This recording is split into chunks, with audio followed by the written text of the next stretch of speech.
Et pour mieux faire face à cette pandémie, l'Union pour le progrès et le changement prône l'unité nationale, une unité qui passe par une main tendue au monde syndical, l'abandon du très controversé impôt unique sur les traitements et salaires, le remboursement des prélèvements déjà effectués et surtout le reversement des salaires suspendus pour fête de grève.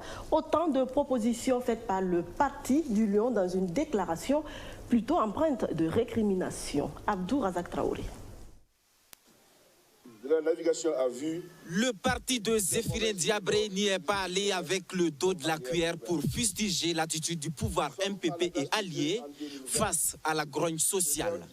Environ 700 salaires suspendus après la grève du 16 au 20 mars dernier. Une décision impopulaire, inopportune, une surenchère inutile, s'indigne l'Union pour le progrès et le changement. Dans une déclaration publiée ce 6 avril, l'UPC se pose un certain nombre de questions.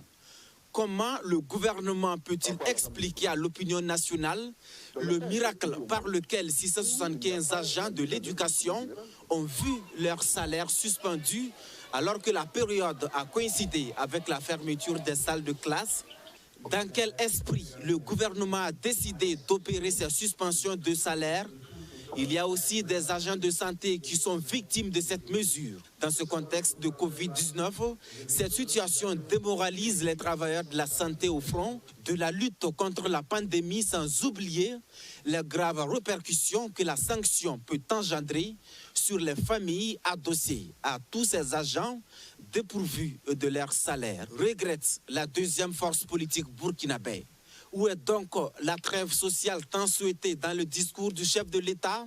Se questionne le parti du Lion qui monte au créneau. Il recommanda à l'exécutif d'abandonner purement et simplement le prélèvement de l'UITS et le remboursement des retenues déjà opérées. Le reversement des salaires suspendus précédé d'un dialogue social franc et sincère.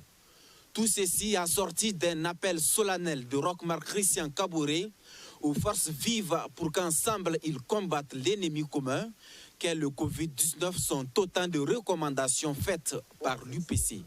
C'est le constat sur le terrain.